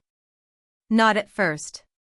We need to catch Silas in the act, red-handed, and expose his threats against you. And my past, I looked at Michael, my gaze softening. My past is now a part of our present. And if exposing it means saving you, then it's a price I'm willing to pay. I'm no longer hiding, Michael. Not for him. He reached across the workbench and squeezed my hand, a silent gesture of acceptance, of forgiveness, of fierce love. It was a moment of profound connection, forged in the crucible of shared danger. My son had lost his idealized image of his mother, but he had found something far stronger, her unwavering resolve, her warrior spirit. The night deepened, but the garage was no longer a place of despair. It was a war room, illuminated by the fierce light of our shared purpose. Eleanor Vance, the quiet grandmother, and Michael Vance, the history teacher, had formed an unlikely alliance. And Alara Reed, the huntress, was ready to lure her prey into the perfect trap. The game was set. And the old woman was about to make her most dangerous, most audacious move. The next few days were a blur of meticulous preparation, a tense choreography of stealth and deception. The plan, which had seemed audacious in the dim light of the garage, now felt terrifyingly real as the deadline approached. Every detail mattered.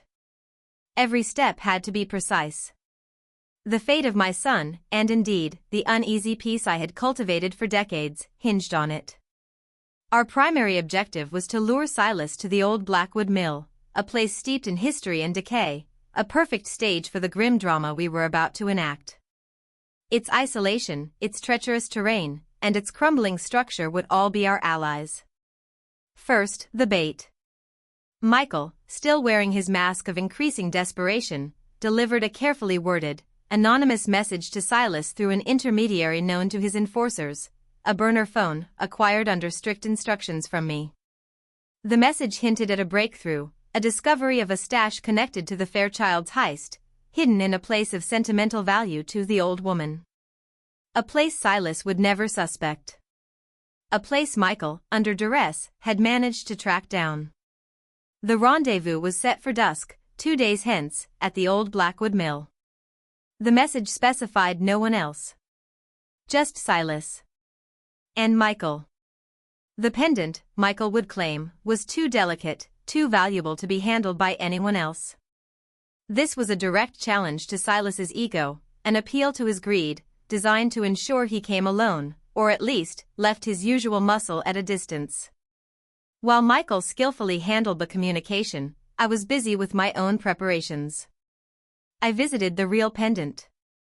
Under the cover of twilight, I dug up the small, heavy object from beneath the willow tree in my garden.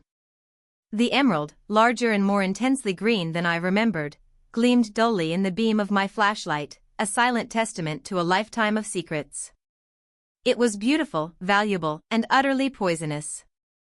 I carefully wrapped it in a velvet cloth, then secured it in a small, weighted leather pouch.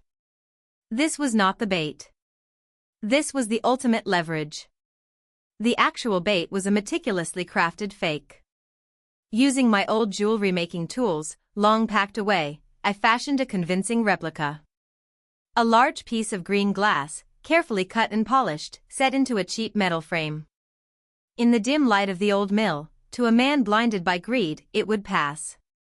I dabbed a tiny drop of old rose oil on it, hoping to give it a faint, familiar scent, a subtle psychological trigger from my garden. Then, the terrain. I spent hours at the old mill, sometimes alone, sometimes with Michael, under the guise of reminiscing about Willow Creek's industrial past. We mapped out its treacherous interior, the unstable floorboards, the crumbling walls, the dark, hidden stairwells, the old, rusted machinery that lay dormant like sleeping dragons. I pointed out the best places to hide, the narrow passages, the unstable spots in the flooring, the areas where a sudden push or a strategically placed tripwire could be devastating. Michael, initially hesitant, transformed.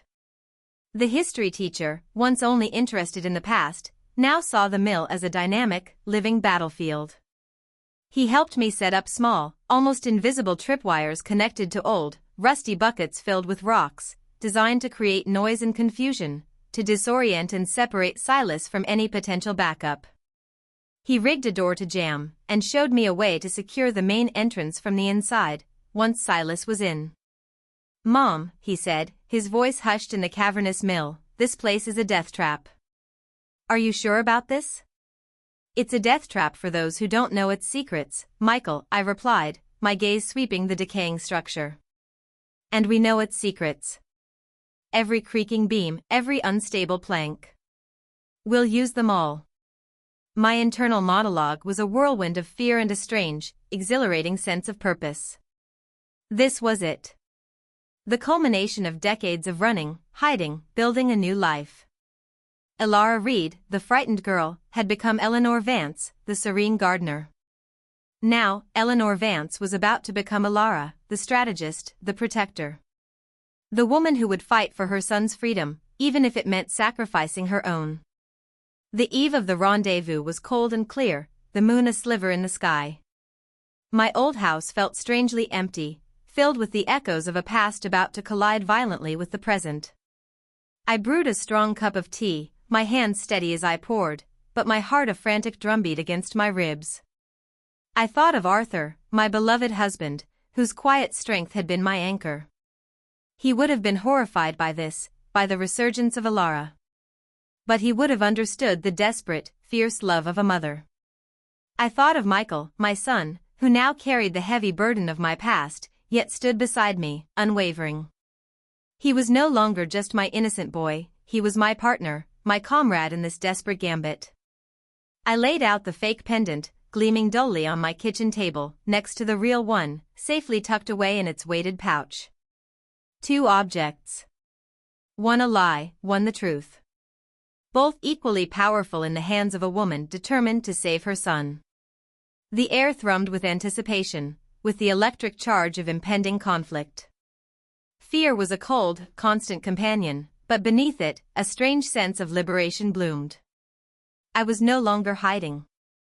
I was no longer running. I was fighting. And the old woman, in her quiet, unassuming way, was about to teach Silas Thorne a very painful lesson about underestimating her. The old mill awaited its grim guests. And its secrets were about to be put to deadly use. The twilight hours descended upon Willow Creek with a hushed gravity, painting the sky in bruised purples and smudged grays. The air at the old Blackwood mill was thick with the scent of damp earth, decaying wood, and an undercurrent of something metallic, perhaps just rust, or perhaps the sharpening edge of dread. My heart, a relentless drum against my ribs, hammered a rhythm that was both terrifying and exhilarating. Tonight, Eleanor Vance would face her ghost. I stood in the vast, echoing main chamber of the mill, the faint light filtering through the grime-caked windows doing little to dispel the gloom. My sensible walking shoes were swapped for sturdy boots, my comfortable cardigan replaced by a thick, practical jacket. A small flashlight, a relic from Arthur's toolkit, was tucked into my pocket. My hands, surprisingly steady, held a small, weighted leather pouch, the genuine emerald pendant, my ultimate leverage. The fake lay waiting on a dilapidated wooden table we had strategically placed in the center of the room. Michael was not with me. He was in position, hidden amongst the dense brush outside, with a burner phone, ready to make the anonymous call to Detective Miller, our last resort. He was our backup, our connection to the world outside this crumbling monument to forgotten industry. I had insisted he stay out of direct sight, for his safety and for the credibility of his anonymous tip. The minutes stretched into an eternity, each tick of an imaginary clock amplifying the silence, the wind's mournful sigh through broken panes. I scanned the perimeter, my eyes darting from shadow to shadow. Every creak of the old building, every rustle of leaves outside, sent a jolt through me. Then, the low rumble of a familiar engine. Silas's black pickup. It pulled up silently, its headlights cutting through the growing darkness, illuminating the decaying facade of the mill like a grotesque stage set. The engine cut, and the sudden silence was deafening. A figure emerged from the truck. Silas Thorne, cloaked in a long, dark coat, a confident, predatory swagger in his step. He wasn't alone. One of his burly enforcers, a man with a heavy jaw and cold eyes, was with him. My stomach clenched. He had broken his word. Of course he had. Silas never played fair. They pushed open the heavy main door, the hinges groaning in protest. Silas stepped into the mill, his gaze sweeping the cavernous space, his eyes narrowing as they landed on me. The light was dim, but I could still see the flicker of triumph in his expression. The enforcer remained by the door, blocking our exit, his posture radiating menace. "Eleanor Vance," Silas drawled, his voice echoing in the vast space. It wasn't the voice he used with Michael. This was the voice of a man who believed he held all the cards, a voice laced with contempt and cruel amusement. Or should I say, Alara Reed. Quite the transformation. "I almost didn't recognize you, dear. Though that stubborn look in your eyes, that never really changes, does it?" My heart pounded, but my voice was steady, calm. "Silas. It's been a long time. I thought you were dead." He chuckled, a dry, rasping sound. "Wishful thinking, Alara. You're not the only one who knows how to disappear. And resurface. But unlike you, I came back for what's mine. And it seems, I've found it." His gaze shifted to the dilapidated table in the center of the room, to the fake pendant gleaming dully in the weak light. "You led my son into your dirty games," I said, my voice rising, an edge of steel entering it. "You threatened his family." "That was a mistake, Silas." He scoffed. "Your son is a fool. Easy to manipulate. And you think you can play games with me? An old woman, hiding in a small town, baking cookies? Pathetic." He walked towards the table, his eyes fixed on the pendant, his greed overriding his caution. "Where is he, by the way? Your boy? Hiding under your apron strings?" "He's not here," I lied smoothly. "This is between you and me. Always has been." As he neared the table, his hand reaching for the fake pendant, I spoke, my voice clear and sharp, cutting through the silence. "Don't touch it, Silas." He paused, a flicker of irritation crossing his face. "Oh? And why not?" "It's what I came for. The Fairchild's emerald. The one you so conveniently misplaced decades ago." "It's not yours," I retorted, my voice firm. "And it's not the only thing from that night. There's something else. Something you overlooked." He narrowed his eyes, a ripple of unease finally touching his arrogant composure. "What are you talking about?" "Julian Vance," I began, letting the name hang heavy in the air, knowing its power. He kept meticulous records. Not just of the targets, but of his associates. their weaknesses, their betrayals. And he kept a detailed account of how the Fairchild's heist went sideways. And who was responsible for the collateral damage. A particular incident involving a security guard and a certain ruthless enforcer. Silas froze, his hand inches from the fake pendant. His face, usually so composed in its menace, contorted with a flash of raw fury. You're lying. Julian's dead. Those records burned in the fire. Did they? I challenged, my gaze unwavering. Or did he have a contingency? A hidden stash of information? Information that proves your true role in that night, Silas. Information that could send you away for life. Information that I managed to preserve. Just in case. His face paled, his eyes darting to his enforcer, then back to me. The greed for the pendant was now warring with a deeper, more primal fear. He knew Julian. He knew Julian was capable of such a thing. And he knew I was not above using it. You play a dangerous game, Alara, he hissed, his voice low and menacing. Where is it? The information? It's safe, I replied, a small, triumphant smile touching my lips. And it's connected to the real pendant. The real one, Silas, not that cheap piece of glass. I pulled out the weighted pouch from my pocket, letting the genuine emerald glint in the dim light for a split second before concealing it again. You want the pendant? You want that information? Then you'll listen to my terms. His face was a mask of furious calculation. He was trapped. The enforcer shifted, his hand going to his hip. And if you try anything, you'll never see either of them again, I warned, my gaze fixed on Silas. And I'll make sure that information finds its way to the police, with or without my living presence. You know I'm capable of that, Silas. You know Alara Reed. She always had a plan B. Culmination, a sudden, guttural roar of frustration erupted from Silas. He lunged forward, not at the pendant, but at me, his eyes blazing with murderous intent. He intended to silence me, to extract the truth with force.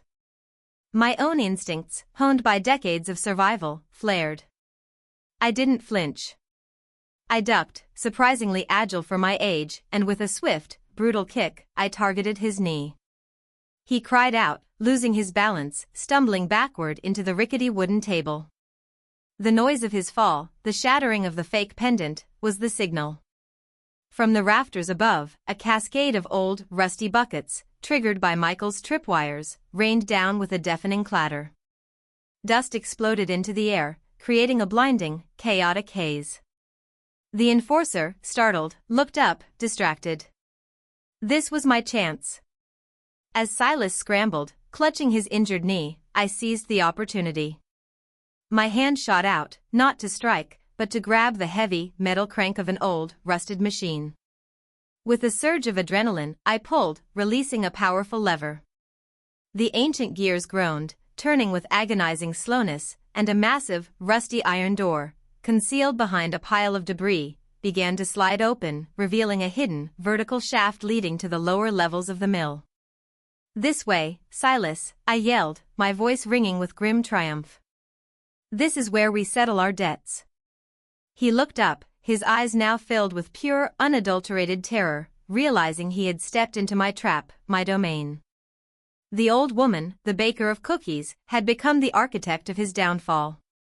He wasn't the hunter anymore. He was the prey. And the mill, our silent witness, was about to claim its due. The air in the old Blackwood mill hung heavy with dust, the acrid smell of rust, and the lingering tension of battle. Silas Thorne, his face contorted in a mask of pain and fury, lay sprawled near the now opened shaft, clutching his injured knee. His enforcer, disoriented by the chaos and the sudden avalanche of buckets and debris, hesitated, his eyes darting between Silas and me. Stay back, I commanded, my voice resonating with an authority that surprised even myself. I held the weighted pouch with the real pendant high, a silent promise of what I would do if they pressed further. He's yours, Silas. The pendant, and the other information. It all goes to the police if you move. Just then, the wail of sirens, faint at first, then growing louder, pierced the night. Michael's call. Perfect timing. The enforcer's eyes widened, a flicker of panic replacing his usual coldness. He looked at Silas, then at the mill entrance, clearly weighing his options. Loyalty to Silas or self-preservation? Self-preservation won. With a guttural curse, he bolted, disappearing into the twilight. Silas snarled, trying to push himself up, but his knee buckled. "You conniving bitch," he hissed, spitting the words. "You think you've won?" "I think I've just ensured you won't threaten my family ever again," I retorted, my gaze unwavering. "And that, Silas, is a victory." The mill doors creaked open fully, and two uniformed officers, flashlights cutting through the gloom, entered cautiously, weapons drawn. Behind them, a figure emerged, tall and composed, Detective Miller, his face grim, his eyes scanning the scene. He had been quietly investigating Silas's suspicious activities in town, an anonymous tip having brought him to the mill. Our tip simply accelerated his timeline. He saw me, an elderly woman standing amidst the wreckage, holding a small pouch. He saw Silas, slumped on the floor, injured and furious. He saw the empty truck outside. His gaze lingered on me for a moment, a question in his eyes, before he focused on Silas. "Silas Thorne," Detective Miller said, his voice calm but authoritative. "You're under arrest. For extortion, attempted assault, and breaking and entering. And we have reason to believe this ties into several other ongoing investigations." As the officers moved to secure Silas, handcuffing him with practiced ease, he spat one last venomous threat at me. "You haven't heard the last of this, Alara." "Not by a long shot." I met his gaze, a quiet defiance in my eyes. "Oh, I think I have, Silas. I think I finally have." Detective Miller approached me, his gaze analytical. "Mrs. Vance. We received an anonymous tip about a disturbance, and then a more specific one about a man named Silas Thorne, and threats made against your son, Michael Vance. What exactly happened here?" This was it. The moment I had dreaded for decades. My past, now undeniable, stood ready to be laid bare before the law, before the world. I took a deep breath, the dust in the air scratching at my throat, and handed him the weighted pouch. "This," I began, my voice clear and steady, "is an emerald pendant. It was stolen during the Fairchild's Diamond Exchange robbery in New York, almost 50 years ago. And it's been buried in my garden ever since." Detective Miller's eyebrows shot up. His expression shifted from professional inquiry to profound shock. He looked at the pendant, then back at me, a new understanding dawning in his eyes. "My name," I continued, my voice gaining strength with each word, "is Eleanor Vance. But it was once Alara Reed. And I was there, at Fairchild's. Not by choice, not as a willing criminal, but I was there. And Silas Thorne was one of the perpetrators. He found me, detective. He threatened my son, Michael, to get this pendant back. He wanted to use him, to destroy him. So I set a trap." I recounted the events, concisely, truthfully. The initial shock Michael had relayed to me, Silas's growing intimidation, the coerced research, the ultimatum. I even hinted at the other information I claimed to possess, knowing that even if Julian Vance's records were truly gone, the threat of them would keep Silas quiet. Michael, who had emerged from the bushes moments after the sirens arrived, stood silently by my side, his face pale but resolute, a testament to the truth of my words. The detective listened intently, his pen scratching notes, his expression a mixture of disbelief, admiration, and the grim recognition of a complicated case unraveling before him. The local news was, predictably, a sensation. Willow Creek Grandma unmasks decades-old diamond heist suspect. Sweet Baker reveals secret past as heist accomplice. The headlines screamed, sensationalizing, simplifying, judging. Some people in Willow Creek were horrified, their polite smiles replaced by scandalized whispers. Others, those who truly knew me, saw the truth in my eyes, the desperation that had driven my past, the fierce love that fueled my present.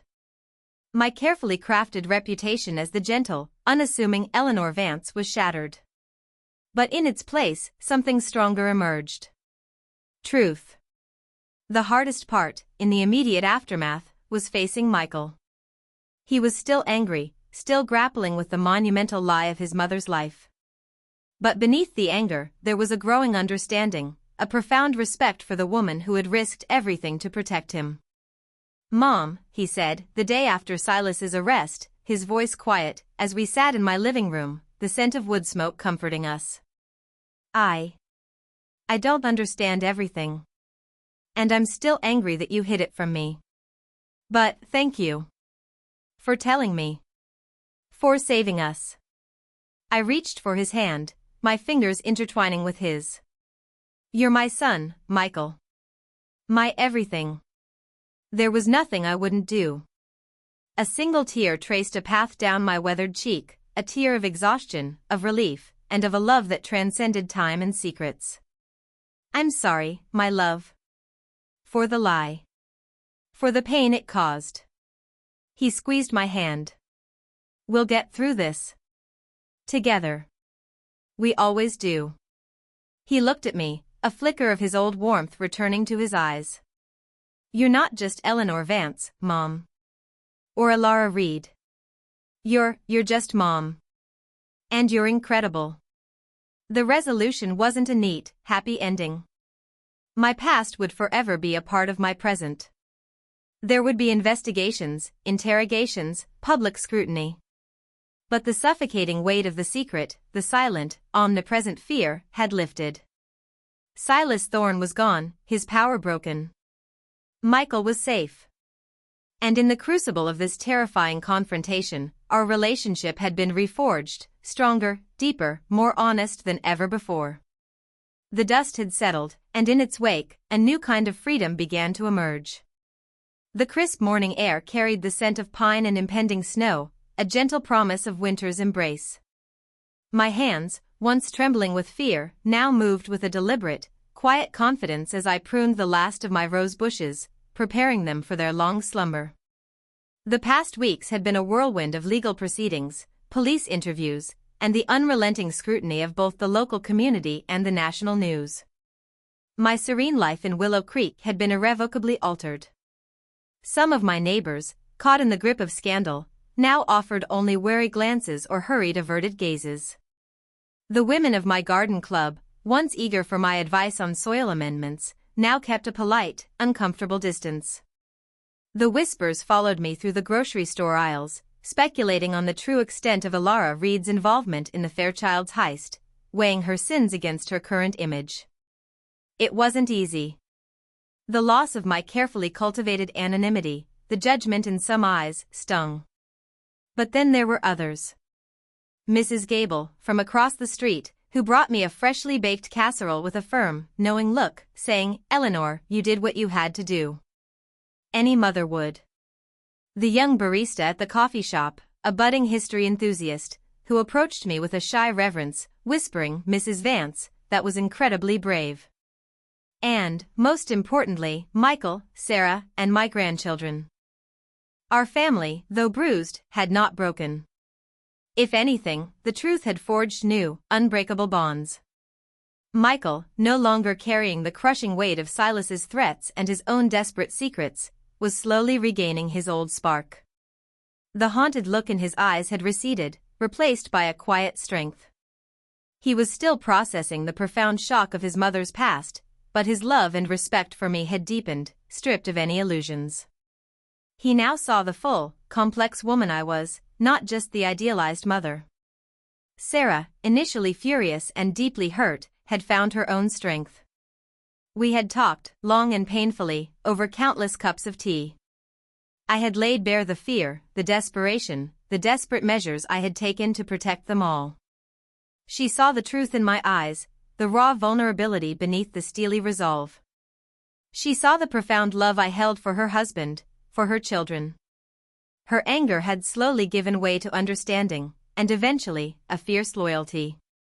She now understood the dark forces we had battled, and her fear had transformed into a protective instinct for her own family. My grandchildren, Emily and David, were too young to fully grasp the nuances of organized crime and decades-old heists. To them, Grandma Eleanor was still the best baker, the most patient storyteller, the one who always knew where to find the plumpest berries. Their innocence, carefully guarded, remained a beacon of light in the aftermath of the storm. They knew Grandma had been through something difficult, but their pure, unconditional love was a balm to my weary soul. The emerald pendant, the catalyst for all this chaos, was now in the hands of the authorities, a crucial piece of evidence in Silas Thorne's renewed prosecution. Justice, though slow, was finally catching up to him. I would likely be called to testify, to face the glare of a courtroom, to relive the nightmare of Fairchilds yet again. It wouldn't be easy. But I was ready. As I finished pruning the roses, my gaze drifted to the old willow tree at the back of my garden, the spot where the pendant had lain buried for half a century.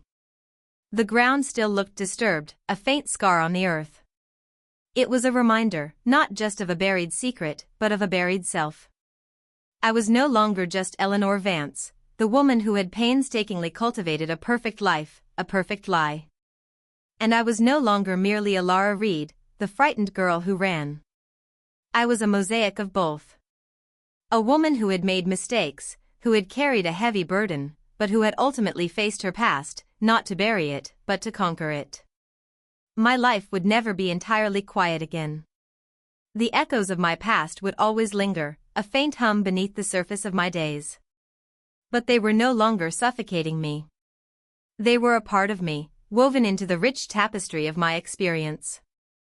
I looked at my garden, at the skeletal rose bushes reaching towards the pale autumn sky, promising new blooms in the spring.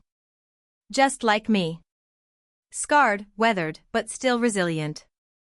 Still capable of life, of beauty, of growth. I had lost my anonymity, but I had gained my freedom. I had risked everything, and in doing so, I had not only saved my son, but I had finally, truly, saved myself. The sun, breaking through a cloud, cast a golden light over my garden, signaling a new dawn. It wasn't a fairy tale ending, but it was real. It was honest. And for Eleanor Vance, for Alara Reed, that was more than enough. My story was not over, it had simply found its true beginning.